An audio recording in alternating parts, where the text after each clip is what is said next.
తాకట్లో ఉన్న మీ బంగారాన్ని విడిపించి ఆ రోజు ఆన్లైన్ రేటుకి కొంటాం. Sharma gold company. నమస్తే, వెల్కమ్ టు సుమన్ టీవీ. ప్రస్తుతం నాతో పాటు స్టూడియోలో ఉన్నారు నేషనల్ సెక్యూరిటీ స్టడీస్ చైర్మన్, అలాగే centre for human security studies founder and director doctor Ramesh Kaniganti గారు. సార్తో మాట్లాడదాం. సార్ నమస్కారం. నమస్తే వల్లి గారు. రమేష్ కనిగంటి గారు, మీరు క్రికెట్ కూడా బాగా ఆడిన రోజులు ఉన్నాయి. మీరు ఆంధ్రప్రదేశ్ టీంకి కెప్టెన్ కూడా వ్యవహరించారు. సో క్రికెట్ గురించి మీకు బాగా తెలుసు కాబట్టి, నాలెడ్జ్ కూడా ఉంది కాబట్టి, ప్రస్తుత పరిణామాలు మీరైతే చాలా బాగా చెప్పగలరన్న ఉద్దేశంతో ఈ వీడియో మీతో చేస్తా ఉన్నాను. నిజంగా వల్లి గారు, మీకు మన రోజు జియో పాలిటిక్స్, ఫారెన్ అఫైర్స్, విదేశీ వ్యవహారాలు, దేశ భద్రత, దేశ రక్షణ, వీటి మీద మాట్లాడుకుంటున్నాం. కానీ ఇవాళ నా హృదయానికి అతి దగ్గరైన క్రికెట్ గురించి మీరు మాట్లాడదాం అనేసరికి నాకు కూడా కొత్త ఉత్సాహం వచ్చింది. Okay. I use to sleep cricket, eat cricket, drink cricket. అవునా? క్రికెట్ బ్యాట్ పెట్టుకొని పక్కలో పడుకునేవాడిని. ఓకే. సో అంటే నా ఫ్రెండ్, నా కాంటెంపరీ మంచి క్రికెటర్, నేషనల్ లెవెల్లో ఆడిన ఆయన ఎంఎస్కే ప్రసాద్ గారు. అందరికీ తెలుసు. బీసీసీఐ సెలెక్టర్ గా కూడా చేశారు, చీఫ్ అవును. సెలెక్టర్ గా కూడా చేశారు. సో ఎంఎస్కే ప్రసాద్ గారు, నేను, భరత్ సింగ్ నాయక్ అని ఇంకొక ఆయన రంజీ క్రికెట్ బాగా ఆడేవాడు. మేమంతా ఒక గ్రూప్ అక్కడ గుంటూరులో. మేము తెనాల నుంచి నేను గుంటూరు వెళ్ళేవాడిని. సో ఆ క్రికెట్ ఆడడానికి బ్రహ్మానంద రెడ్డి స్టేడియంలో.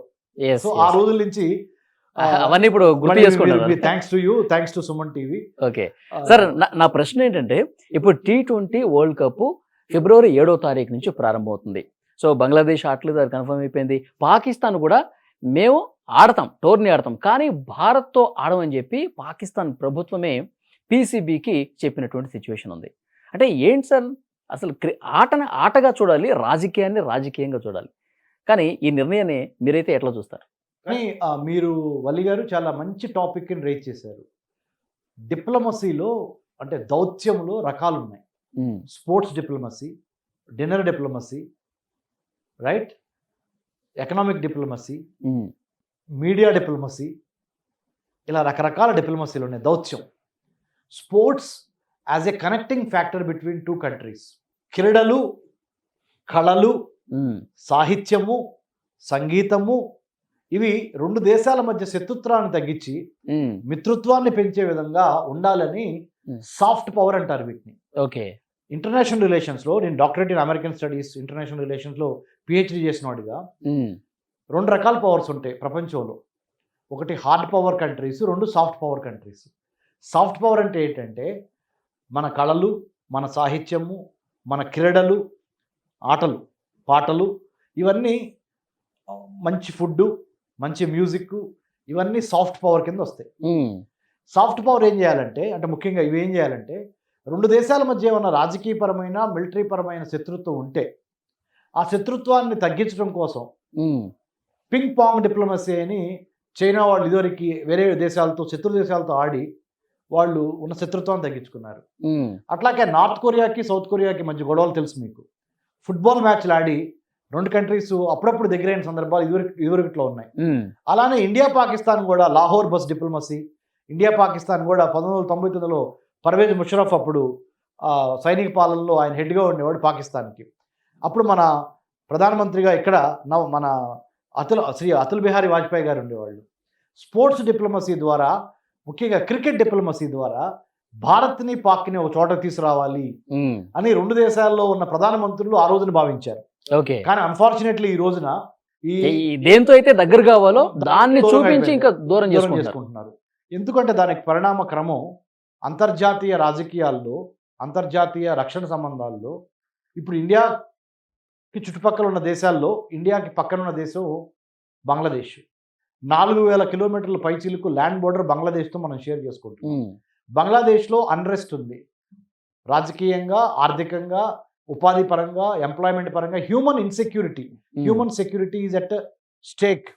మానవ రక్షణ, మానవ భద్రత బంగ్లాదేశ్లో అసలు ఇప్పుడు లేదు, because of the internal conflicts, అంతర్గత గొడవల మూలన. దాన్ని బూచిగా చూపించి, దాన్ని ఆశ్రయగా చూపించి బంగ్లాదేశ్లో పతనానికి, బంగ్లాదేశ్లో ఇబ్బందులకి కారణము భారత్ అని పాకిస్తాన్ గవర్నమెంటు దాన్ని ప్రోపగండా చేస్తా పాకిస్తానీ క్రికెట్ బోర్డుకి మీరు BCCI అంటే board of control for cricket in India, అంటే భారత్లో ఉన్న క్రికెటింగ్ టీమ్స్తో మీరు క్రికెట్, నేషనల్ టీమ్స్తో క్రికెట్ ఆడొద్దు, మీరు రెచ్చగొట్టి దాన్ని మీరు బ్యాన్ చేయండి అని చెప్పింది. PCB దానికి ఏమని చెప్పింది, చచ్చినట్టు మేము మీరు చెప్పినట్టు వింటాం, పాకిస్తానీ గవర్నమెంట్ చెప్పినట్టు వింటాము, అవసరమైతే ఇంటర్నేషనల్ క్రికెట్ కౌన్సిల్ ఉంటుంది ఐసీసీ, దానికి కూడా మేము నచ్చ చెప్పడానికి ప్రయత్నం చేస్తాము. మేము భారత్ ఎందుకు ఆడట్లేదంటే భారత్ ఈ విధంగా బంగ్లాదేశ్లో అనిశ్చితి కారణమైంది, దానికి ప్రతీకారంగా పాకిస్తాన్ కూడా మేము భారత్ను వెలివేస్తున్నాము అని చెప్పే పరిణామ క్రమంగా దాన్ని ఇంత స్టోరీని అల్లారు వాళ్ళు. ఎవరు? Pakistani cricket board plus Pakistani government. కానీ ముఖ్యంగా స్పోర్ట్స్ అనేవి రెండు దేశాల మధ్య ఒక బ్రిడ్జ్గా ఉండాలి.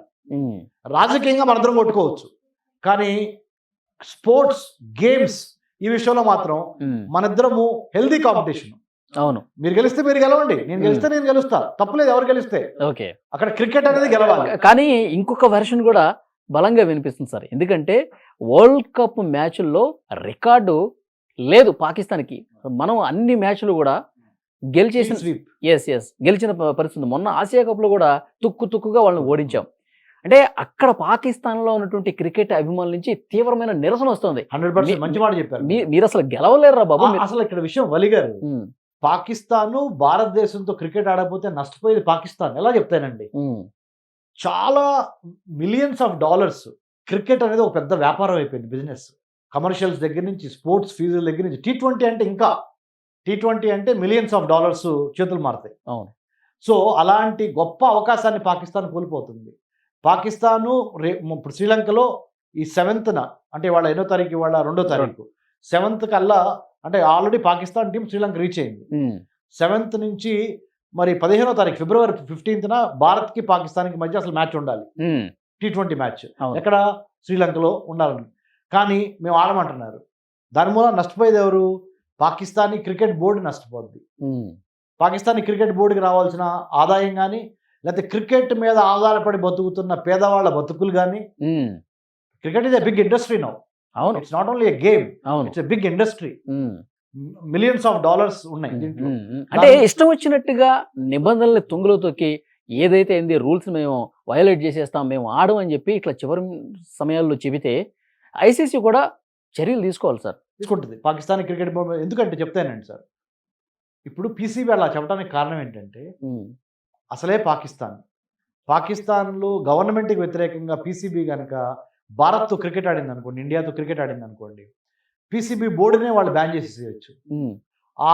ఆ రిస్క్ తీసుకోకుండా ఇక ఏది చెబితే అది, గవర్నమెంట్ ఏం చెబితే అది. పాకిస్తానీ క్రికెట్ బోర్డుకి కూడా ఆడాలనే ఉంటుంది, కానీ గవర్నమెంట్కి అక్కడ అది ప్రజాస్వామ్యం కాదు కదా అది. ఇక్కడ మనం అంటే మోదీ గారికి ఎదురు చెప్పొచ్చు బీసీసీఏ కావాలంటే, మేము ఆడము, మేము ఆడతాం, వాట్ ఎవర్ ఇట్ ఈజ్. రాజకీయ జోక్యాలు ఉండవు ఇక్కడ. Board of control for cricket in India is a purely autonomous body. ఇక్కడ గవర్నమెంట్ కూడా స్వేచ్ఛ వదిలేస్తుంది, డెసిషన్ ఈజ్ ఫైనల్ అంటది. అక్కడ లేదు కదండి. అక్కడ ఆ గవర్నమెంట్ చెప్పింది తప్పనిసరిగా పీసీబీ వినాల్సిందే, పాకిస్తాన్ క్రికెట్ బోర్డు వినాల్సిందే. ఎందుకు వచ్చింది మన గొడవ అని చెప్పి ముందరగానే పాకిస్తానీ క్రికెట్ బోర్డు మా వల్ల కాదు, మేము ఇండియాతో ఆడము, మీరు చెప్పినట్టు ఏంటాం, మీరేం చెప్తే అది. అవసరమైతే మీకోసం మేము ఇంటర్నేషనల్ క్రికెట్ కౌన్సిల్లో కూడా మేము ఎదురిస్తాం, ఐసీసీని కూడా ఎదురిస్తాం అని పీసీబీ అంటుంది. కానీ పీసీబీకి అంత సీన్ లేదు. అవును, ఐసీసీ చెప్పినట్టు కంపల్సరీగా పీసీబీ వినాల్సిందే Pakistan cricket board. PCB chairman ఉన్న మహసిన్ నఖ్వీ మొన్న ఆసియా కప్ లో మనం ఆ సిరీస్ గెలిస్తే కప్పు ఇవ్వలేదు సార్, మనకు కప్పు ఇవ్వకుండా తీసుకుని దాపెట్టుకున్నాడు. సో అలాంటి పరిస్థితి కూడా ఉంది. అది క్రికెట్ అభిమానులు బాగా కలిసివేసింది. అంటే మన క్యారెక్టర్ ఎప్పుడు బయటపడుద్ది అంటే ఇలాంటప్పుడే కదా బయటపడేది. సో ఇలాంటి పరిస్థితుల్లో పాకిస్తానీ క్రికెట్ బోర్డు కనుక ఇండియాతో క్రికెట్ ఆడకపోతే నష్టపోయేది పాకిస్తానీ ప్రజలు, పాకిస్తానీ వ్యాపారస్తులు, పాకిస్తానీ మీడియా ఛానల్స్. ఆ ఆటనే నమ్ముకున్న ఎంతో మంది జీవితాలు నాశనం, వాళ్ళ కడుపు కొట్టినట్టు అవుతుంది పీసీబీ. సో దీన్ని డెఫినెట్గా పాకిస్తానీ సివిల్ సొసైటీనే వ్యతిరేకించింది. తద్వారా పాకిస్తానీ క్రికెట్ బోర్డు యొక్క మరి రేటింగ్ కానీ ఇమేజ్ కానీ it will go down further. రాజకీయాలు వేరు, మిలిటరీ పరమైన విషయాలు వేరు, యుద్ధాలు వేరు, స్పోర్ట్స్ వేరు. Sports should build bridges between two warning countries. Okay, నేను వేరే దేశంలో చదువుకున్నప్పుడు, ముఖ్యంగా నేను ఇజ్రాయెల్లో చదువుకున్నప్పుడు 2002 మొదటిసారి నేను ఇజ్రాయెల్లో చదువుకున్నా, హిబ్రూ యూనివర్సిటీ ఆఫ్ జెరూసలంలో. నా టాపిక్ ఏంటి తెలిసే, ఇజ్రాయలీ గవర్నమెంట్ స్కాలర్షిప్ గెలవడానికి sports as a diplomatic tool between Israel and Palestine. Muslim ప్యాలెస్తీనియన్ని, ఇజ్రాయలీ జూయిష్ పీపుల్ని ఒక చోటకి తీసుకొచ్చి వాళ్ళిద్దరికి క్రికెట్ అలవాటు చేయడం ద్వారా స్నేహ సంబంధాలు ఇద్దరి మధ్య ఎట్లా పెంచాలి అనే టాపిక్ మీద నేను ప్రపోజ్ చేస్తే మన గవర్నమెంట్ ఆఫ్ ఇండియా దాన్ని బాగా మెచ్చుకొని నువ్వు అసలు వెళ్ళి అక్కడికి ఇద్దరికి క్రికెట్ నేర్పించాలి నువ్వు ఢిల్లీ జేఎన్యూ నుంచి. అప్పుడు నేను ఢిల్లీ జవహర్లాల్ నెహ్రూ యూనివర్సిటీలో స్టూడెంట్ని. ఓకే, నువ్వు వెళ్ళి క్రికెట్ అనేది స్టార్ట్ చేసి రెండు దేశాల మధ్య ఒక చక్కటి పీస్ తీసుకురావడానికి క్రికెట్ ఉపయోగపడిద్దేమో, ట్రై చేయి అని నాకు ఫెలోషిప్ కూడా ఇచ్చారు. ఓకే, అది మొదటిసారి వెళ్ళినప్పుడు. మీరు ఎక్కడైనా ప్రపంచంలో చూడండి, north Korea, south Korea, China, అవును, తైవాన్, క్రీడలు ఎంతగానో దోహదపడతాయి సార్ రెండు దేశాలు కలిపి. ఇరాన్, ఇజ్రాయెల్, మీరు ఏ దేశం అని చెప్పండి, రెండు దేశాలు ఎక్కడైతే కొట్టుకుంటున్నాయో ఆ రెండు దేశాల మధ్య అసలు స్పోర్ట్స్ అనేది పెట్టి, గేమ్స్ అనేది పెట్టి, ఆ రాజకీయ సాఫ్ట్ పవర్ ని తీసుకురావాలి, సాఫ్ట్ పవర్ ని ఎంకరేజ్ చేయడం ద్వారా హార్డ్ డెసిషన్స్ ని, మిలిటరీ వార్స్ ని కంట్రోల్ చేయాలి. చూద్దాం సార్ నెక్స్ట్ ఏం జరగబోతుందో. కానీ చాలా దుర్మార్గంగా అవును. పాకిస్తాన్ బుద్ధి అనేది మళ్ళొకసారి బయటపడింది. Pakistan cricket board should immediately withdraw and must play. Cricket is a gentlemen's game, you have to play and then whoever wins. Okay, వాళ్ళు బాగా ఆడతారు, వాళ్ళు గెలుస్తారు. ఆటను ఆటలాగా చూడాలి, జయాపజయాల్ని ఆటలో భాగంగానే చూడాలి. Sports do not build your character, they reveal your character అంటారు ఇంగ్లీష్ లో. క్రీడలు, ఆటలు మీ క్యారెక్టర్ ని బిల్డ్ చేయడం పక్కన పెట్టు, అసలు ఆ గేమ్ లో నువ్వు ఎలా ప్రవర్తిస్తున్నావు అని నీ క్యారెక్టర్ ని బయట పెట్టింది. Sports do not build your character, they reveal your character అంటారు. సో పాకిస్తానీ క్యారెక్టర్ ఇప్పుడు రివీల్ అయింది. నక్క బుద్ధి అంటారు కదా, అది బయటపడింది. ఇంకా తీరు మార్చుకోవాలని కోరుకుందాం సార్. మార్చుకొని ఫెయిర్ గేమ్ ఆడాలి. మీరు గెలిస్తే మీరు గెలవండి, మేము గెలిస్తే మేము గెలుస్తాం, దమ్ము ఆడుతుంటే ఆడిది. దానికి మళ్ళీ ఈ రాజకీయాలు, గుంటనక్క వ్యవహారాలు ఏం అవసరం అంటారా? చాలా బాగా చెప్పారు. థ్యాంక్ యూ అండి.